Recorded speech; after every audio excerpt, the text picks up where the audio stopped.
எல்லாருக்கும் வணக்கம். நான் உங்கள் மகேந்திரன். ரீசெண்டாக நான் ஒரு இன்டர்வியூ கொடுத்துருந்தேன். அதில் நான் பேசின நிறைய விஷயங்கள் பயங்கரமாக ட்ரால் ஆச்சு.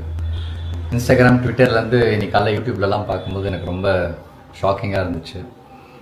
யாரெல்லாம் நான் ரொம்ப மதிக்கிறனோ, நான் யாரோட கருத்துக்கெல்லாம் கரெக்ட்னு இவ்வளோ நாள் என் ஃப்ரெண்ட்ஸ் கிட்ட பேசிகிட்டு இருந்தனோ, அவங்க எல்லாருமே என்னை பற்றி பேசியிருந்தாங்க.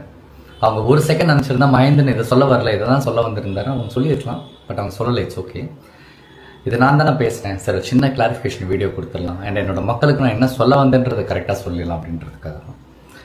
கேள்வி கேட்டால் கரெக்டாக வந்துருமா நான் கேட்டேன்.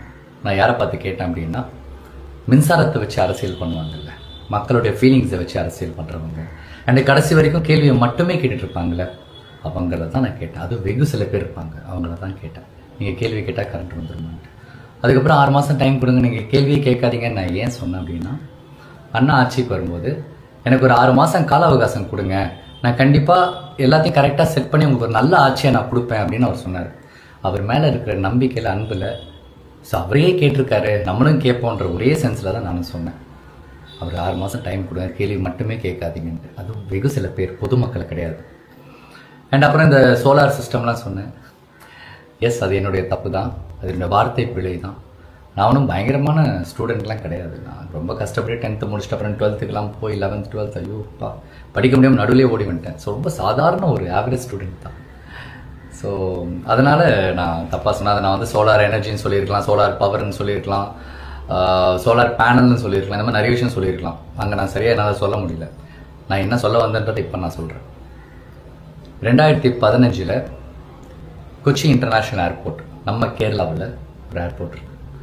அந்த என்டையர் ஏர்போர்ட்டும் சோலார் எனர்ஜி சோர்ஸில் தான் அது ஒர்க் ஆகிட்டுருக்கு. என்டையர் ஏர்போர்ட் நீங்கள் ஃபுல்லாக பார்த்தீங்கன்னா அந்த ஏர்போர்ட்டை சுற்றி சோலார் பேனல்ஸாக தான் இருக்கும். அதில் வர்ற அந்த எனர்ஜி சோர்ஸில் தான் அந்த ஏர்போர்ட்டே ரன் ஆகிட்டுருக்கு. உலகத்திலேயே ஃபர்ஸ்ட் ஏர்போர்ட். நான் அதை பார்த்துருக்கேன். நான் அப்போ நினச்சிருக்கேன், ஏன் நம்ம தமிழ்நாட்டில் இந்த மாதிரிலாம் இல்லை, நம்ம கிராமத்தில் எவ்வளோ மக்கள் கஷ்டப்பட்டுக்கிட்டு இருக்காங்களே, அங்கே ஒரு கவர்மெண்ட் செஞ்சுதே, இந்த நம்ம ஊரில் கவர்மெண்ட்டே செய்யலையா அப்படின்னு நான் நினச்சேன். அப்புறம் பார்த்தா 2011 அன்னைக்கு சிஎம்மாக இருந்த ஜெயலலிதா அம்மா அவங்களோட வீட்டு மனை திட்டத்தில் வீட்டுக்கு மேலே சோலார் பேனல்லாம் வச்சு செட் பண்ணி ஒரு டெக்னாலஜி இன்ட்ரடியூஸ் பண்ணியிருக்காங்க. ஏன் பண்ணாங்க? மக்கள் கரண்ட் இல்லாத நேரத்தில் கஷ்டப்படக்கூடாது, அவங்களுக்கு இந்த ஃப்ரீ சோர்ஸ், இந்த ஃப்ரீ எனர்ஜியிலேருந்து எலக்ட்ரிசிட்டி வந்துட்டு ப்ரொடியூஸ் ஆகும், இதில் மக்கள் ஓரளவுக்கு பயனடைவாங்கன்ற ஒரு டெக்னாலஜி.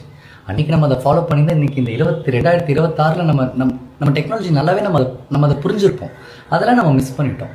இதெல்லாம் தான் நான் சொல்ல வந்தேன். அப்புறம் சொன்னேன், என் வீட்டிலேருந்து கரண்ட் எடுத்துக்கணும். நான் எப்படி என் வீட்டிலேருந்து கரண்ட் எடுத்துப்பாங்க? என் வீட்லேயும் கரண்ட் எடுத்தாலும் எடுத்துக்கோங்க, நான் இப்படியே இருக்கேன், கஷ்டப்படுறேன், இந்த மக்களாக கஷ்டப்படுறேன்னு தான் நான் சொல்ல வந்தேன். இந்த மாதிரி நிறைய விஷயங்கள் பயங்கரமாக தப்பாக கன்வே ஆகிடுச்சு.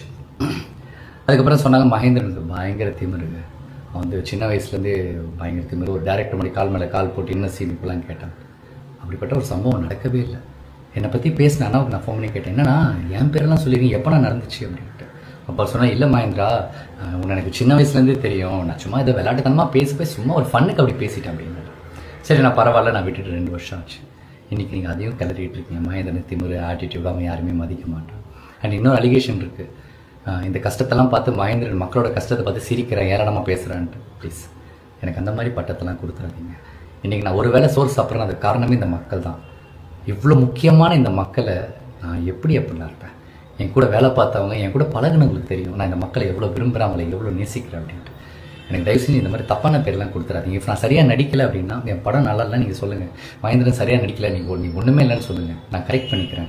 உங்களை இம்ப்ரெஸ் பண்ணுற மாதிரி நான் நல்ல ஆக்டராக இருக்கேன். அதை தாண்டி இந்த மாதிரி தப்பான அலிகேஷன்ஸ்லாம் ப்ளீஸ் என் மேலே வைக்காதீங்க. அட்லீஸ்ட் இப்போயாச்சும் நான் என்ன சொல்ல வந்தேன்றது உங்கள் எல்லாருக்கும் நல்லா புரியும் நினைக்கிறேன். அண்ட் இந்த மாதிரி விஷயங்கள் தப்பாக போய் நிறைய பொதுமக்கள் மனசை ஹர்ட் பண்ணியிருந்தா நான் என் மனசுலேருந்து இந்த வருத்தத்தை தெரிவிச்சுக்கிறேன். நான் என்னோட சாரியை கூட நான் கேட்டுக்கிறேன், மன்னிப்பு கூட நான் கேட்டுக்கிறேன். என் மக்கள்கிட்ட கேட்கல எனக்கு என்ன பிரச்சனை, எனக்கு இது பிரச்சனையே கிடையாது. அவ்வளோதான். எனக்காக டைம் எடுத்து இந்த வீடியோ பார்க்குறவங்க எல்லாருக்கும், இந்த மாதிரி கஷ்டமான ஒரு டைமில் இந்த மாதிரி இருக்கும்போது எனக்காக என் ஃப்ரெண்ட்ஸாக இருக்கட்டும், யாரை கால் பண்ணவங்க, டெக்ஸ்ட் பண்ணவங்க எல்லாருக்குமே ரொம்ப ரொம்ப தேங்க்ஸ். Love you all.